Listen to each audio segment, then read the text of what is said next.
Vamos iniciar então, né, a videoaula sobre balanceamento de mecanismos, né? Essa é a primeira videoaula sobre esse assunto que está no capítulo 12 do livro do Norton, né? Cinemática e Dinâmica dos Mecanismos. Bom, um pouquinho antes dele iniciar esse assunto no capítulo 12, né, no finalzinho do capítulo 11, onde ele fala da parte dinâmica de mecanismos, né? Ele começa a introduzir esse assunto falando ali de forças e momentos vibratórios, né? Que eu acrescentei aqui nessa videoaula para dar sequência no assunto e falar do balanceamento, né? Então lá ele vai falar ali da parte definir o que é a força vibratória, né, no mecanismo articulado e o momento vibratório. Então ele ainda usa como exemplo o mecanismo de 4 barras que ele trabalhou no capítulo 11, né, na parte de transmissão de forças ali em mecanismos. E ele define, né, o que é essa força vibratória, né? E a força vibratória ele define como sendo, né, o somatório das forças atuando no elo terra, né, no elemento 1. No caso do mecanismo de 4 barras, seriam as forças que estão atuando no ponto O2 e no ponto O4, né, que é a conexão do mecanismo com o solo, né? Portanto, então, as forças F21, né, a força que a barra 2 faz no solo, e F41, que é a força que a barra 4 faz no solo. Então, a força vibratória seria o somatório dessas duas componentes, né? O momento vibratório, né, ele é definido como sendo um momento de reação sentido pelo plano terra, né, pelo elo 1, seria o solo, né? Então, para o pivô na manivela em O2, né, para o ponto O2, que é a entrada do mecanismo, esse momento vibratório seria dado pelo torque T12, que é a demanda de torque no eixo de entrada, somando-se o momento gerado pela força F41, né, que é a força que a barra 4 faz no solo. Então, essa força F41 multiplicada pelo braço de alavanca, né, que seria o R1, que seria a distância do ponto O2 até o ponto O4, né, multiplicando por essa distância, eu teria o momento que estaria sendo gerado, né, no ponto O2, né? Se eu quisesse calcular ele lá no ponto O4, né, aí seria o torque T4, né, T41, e aí eu vou somar com a força F21 multiplicado por esse braço de alavanca, né, que seria o momento da força F21 no ponto O4, tá? E aí ele coloca uma figura, né, de um teste, né, que foi feito no mecanismo desbalanceado. Então aqui ele coloca alguns dados numéricos, né, desse mecanismo desbalanceado e um gráfico mostrando, né, como que a força vibratória desbalanceada está atuando nesse mecanismo, né? Então eu tenho meu sistema de coordenadas XY, né, e eu tenho os valores, né, com os picos de força para todo a varredura, né, de 360 graus ali do movimento, né? Provavelmente eu tenho um pico ali, ó, bem próximo de 2.000 newtons, né? Ali, ó, próximo de 1941 newtons, né, é o pico que ele encontrou de força vibratória, né? E também fez a mesma coisa, né? Plotou o momento vibratório, né, para esse mecanismo. Eu posso ver que ele está variando, né?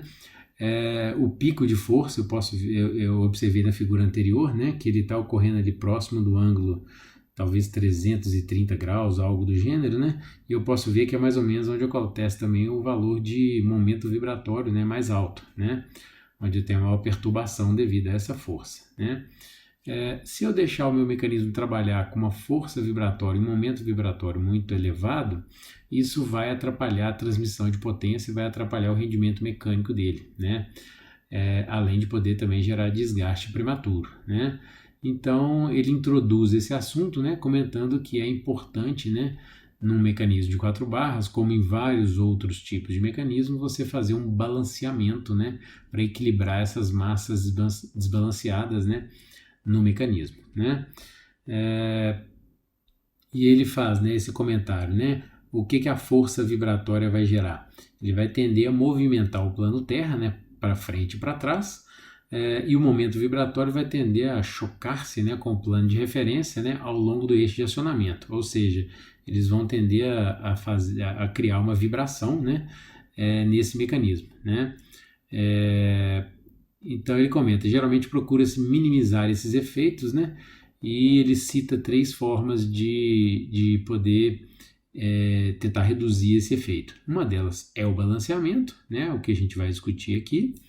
E ele cita também ali, a possibilidade de se usar um volante de inércia, né? acoplado ao sistema, né? Um volante de inércia, né, bem definindo de forma mais simplificada, seria uma massa, né, um disco, por exemplo, com uma massa significativa, né, onde eu vou acrescentar no meu eixo, né, que tem essa massa desbalanceada. E aí ele vai tender a dar mais estabilidade, né, nesse sistema aí, para diminuir esse efeito, né, dessa vibração e dessas forças e momentos indesejáveis, né. E também fala sobre a adição de placas de choque, né, que podem isolar a vibração. E aí eu tenho uma infinidade de possibilidades, né. Tem vários sistemas de amortecedores de amortecimento de vibração que podem ser aplicados, depende da aplicação, depende da forma construtiva. Esses tópicos aqui são vistos mais detalhados na disciplina de vibrações, né? Aqui na parte de dinâmica a gente vai falar mais da parte de balanceamento, que é equilíbrio de forças, né? Então a gente vai discutir ele um pouquinho mais aprofundado e é o que o livro do Norton faz, né? Ele vai discutir mais essa parte de balanceamento, deixando esses demais assuntos para parte de vibrações, né? Então a gente vai entrar propriamente dito na parte de balanceamento, que é agora o capítulo 12 mesmo, né, do livro do Norton, onde ele começa descrevendo, né, e ele usa o balanceamento, né, ele descreve o balanceamento usando nomes um pouco comuns de se encontrar, né, na linguagem mais corriqueira, que é o termo balanceamento estático, tá? O nome correto seria balanceamento em plano único, tá?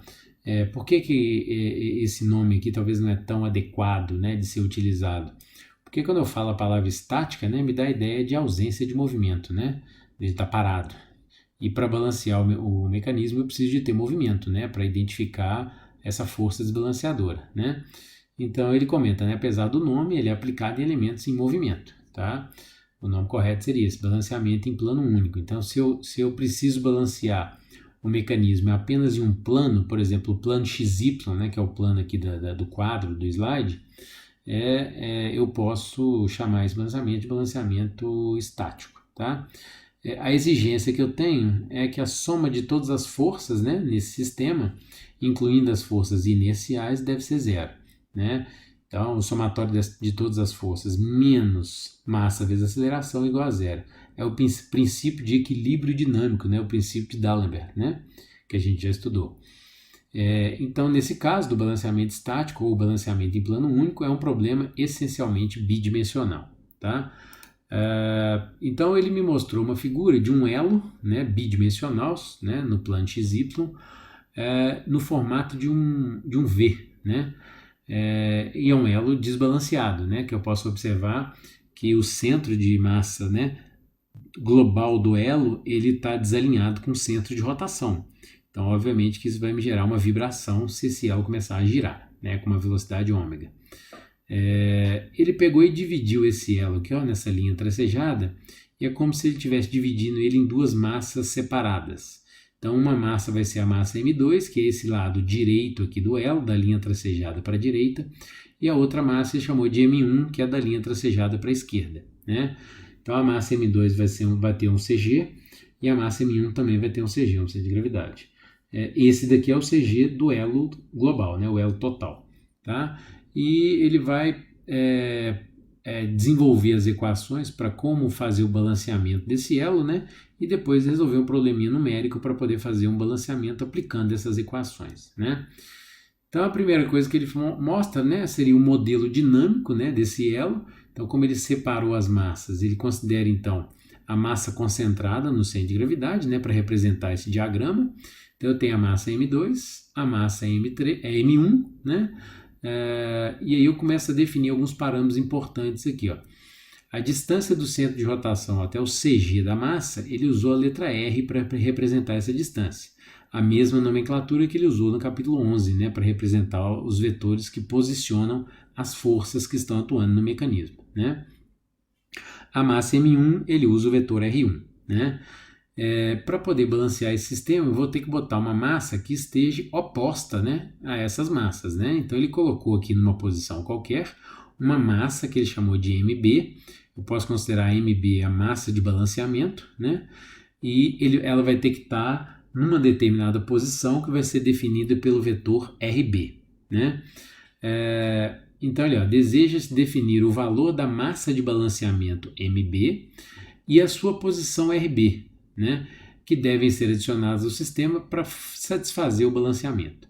Então, as incógnitas desse problema vão ser a massa de balanceamento e o vetor RB.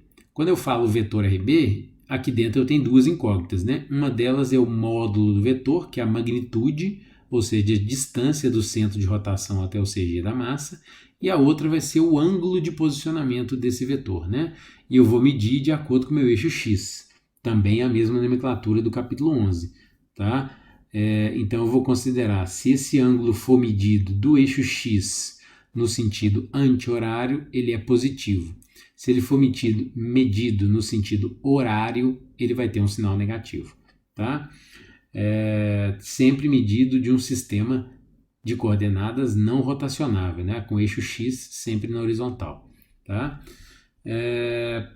Então, olha, supondo, né, que esse sistema vai estar girando com uma velocidade angular ômega constante, né?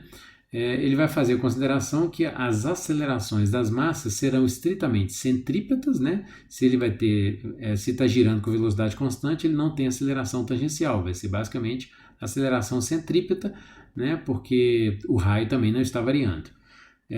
E, consequentemente, as forças vão ser inerciais, vão ser estritamente centrífugas, né? Então, ele desenhou os vetores de força centrífuga, né? Aqui, ó, para cada uma das massas.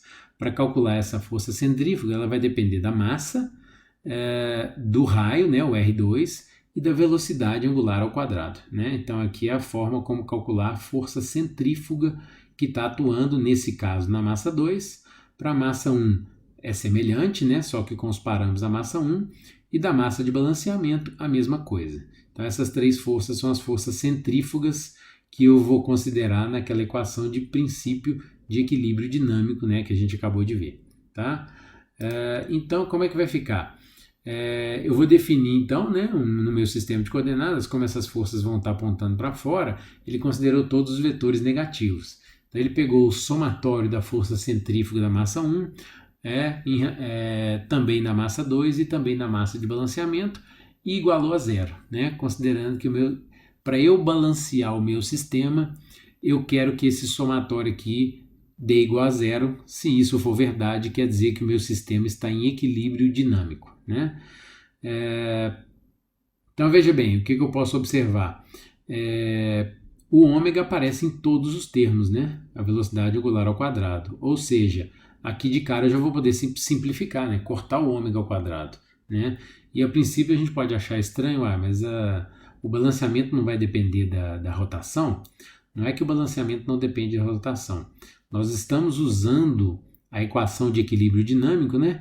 Então eu estou dimensionando de tal forma que eu vou encontrar o meu sistema em equilíbrio dinâmico, né? Para resolver o problema do balanceamento. Então, se o meu sistema estiver balanceado, não importa a velocidade angular, ele pode estar girando a 10 RPM, 100 RPM, 1000 RPM. Se ele estiver balanceado, isso não vai gerar nenhuma vibração no meu sistema, né? Então, ele simplifica cortando um ômega ao quadrado, né? E pega os dados da massa de balanceamento que eu quero calcular e passa para o lado esquerdo, né? Então, eu vou ter, aliás, na verdade, ele jogou o valor da massa 1 e da massa 2 para o lado direito, né? E trabalhou a equação do jeito que ele queria para poder obter as equações para resolver o problema. Fazendo isso, ele decompõe na direção x e y, né? Lembrando que o eixo x é o eixo horizontal e o y o vertical, né? Sistema de coordenadas não rotacionável. E aí eu tenho então a componente MB RBX, né? Vai ser menos o M1R1x mais M2R2x, né? Na direção y de forma semelhante, né?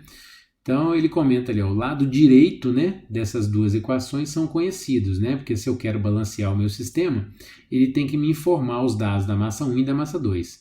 Então, consequentemente, eu consigo calcular quanto que vale esses dois termos, né?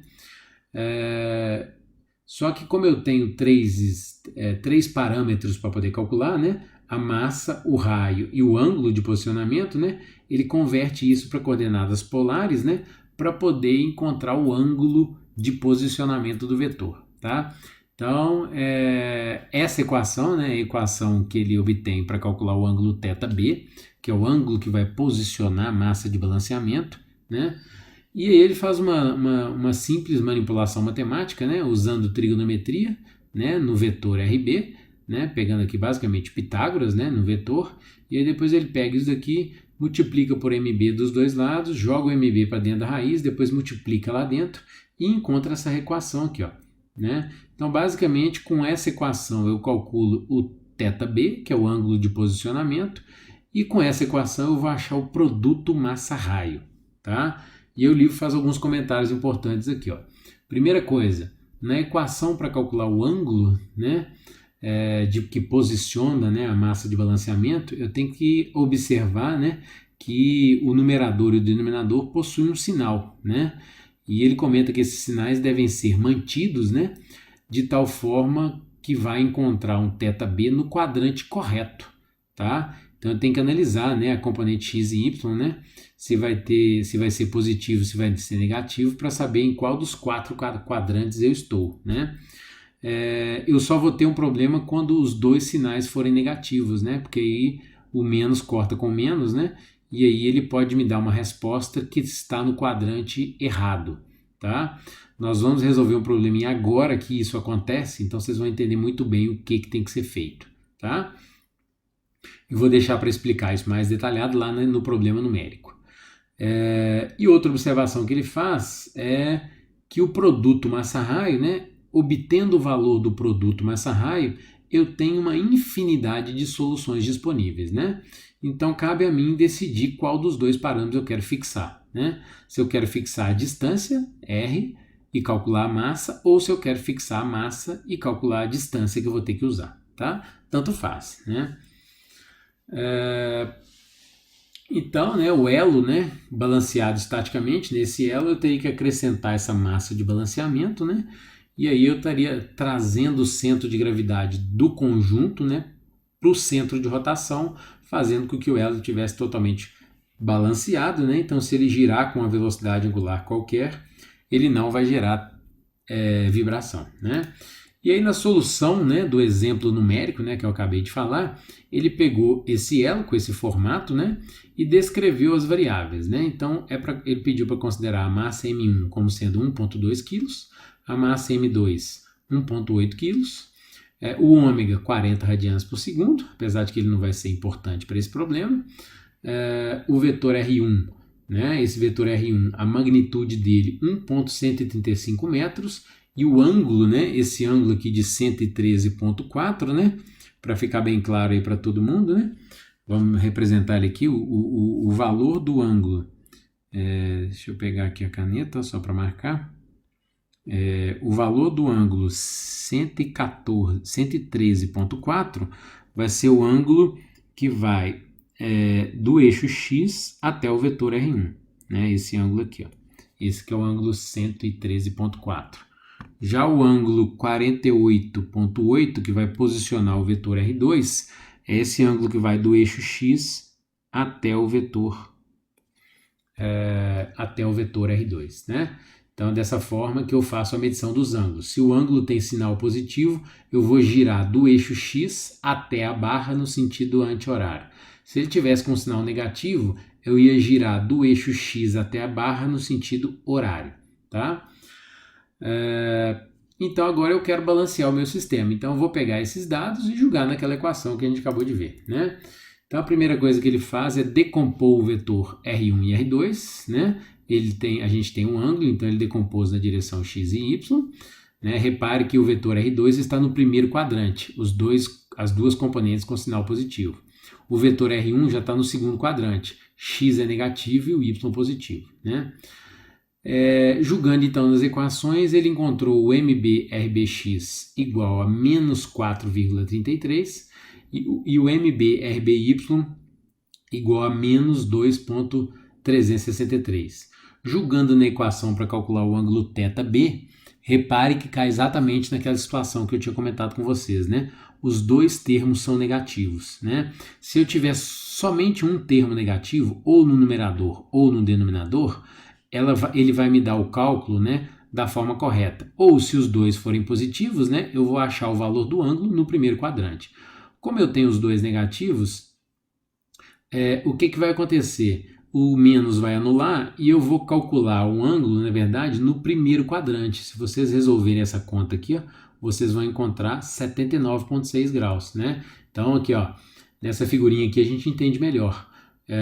Como o menos foi cortado, né? Porque ele anula, então eu resolvi o problema e obtive um valor positivo para x e y, né? Ou seja, um ângulo entre 0 e 90 graus. Né? Se eu tivesse o x negativo e o y positivo, eu estaria no segundo quadrante. Né? Se eu tivesse o x positivo e o y negativo, já seria o quarto quadrante. Como eu tenho os dois negativos, eu estou aqui, ó, no terceiro quadrante. Então, o valor de 79,6 que eu encontrei não é o valor correto do ângulo. Né? O que eu vou ter que fazer para passar do segundo para o quarto? Eu vou ter que somar 180 graus. Então, se eu pegar 79,6, né, e somar esses 180 graus, né, eu vou encontrar o 259,6 graus, que é o valor correto que eu vou ter que usar. Tá? E aí, jogando na equação para calcular o produto massa-raio, né, ele encontrou um valor de 2,402 kg vezes metro. E aí agora eu tenho uma infinidade de soluções possíveis, né? Para dar uma resposta única para o problema, eu teria que definir um dos dois, ou a massa ou o raio, tá? Então, nesse problema específico, o livro definiu, né, aqui, ó, o valor do raio. Então, ele está considerando, então, um raio de 0,806 metros, né? Então, se eu jogar o valor do RB 0,806, eu vou calcular a massa de 2,980 kg, tá? Então essas são as minhas respostas, né? O RB vai ser esse valor que ele definiu, o MB vai ser esse valor, né? E o ângulo é aquele ângulo que a gente acabou de calcular, né? De 259,6 graus, né? Que ele escreveu aqui, ó. Então, eu tenho todos os valores que eu tenho, né? Que representar a minha massa. Então o ângulo de 259,6 vai ser esse ângulo aqui, ó, do eixo X até o vetor RB, né? E aí eu tenho o posicionamento correto dessa massa, né? Com uma distância de 0,806, né? Vai ser a magnitude desse vetor e a sua respectiva massa, ok? Então a gente acabou de ver como que eu faço, né? Essa parte aí do meu cálculo, né? E aqui eu coloquei novamente, né, o meu sistema de coordenadas, né, para definir ali o sinal, né, se o sinal é positivo ou negativo, né? Então não esqueçam de sempre verificar o seu ângulo, né, para saber em qual dos quadrantes ele está, para saber se o valor que você calculou do ângulo, se ele está correto ou se você precisa fazer alguma correção nele, ok?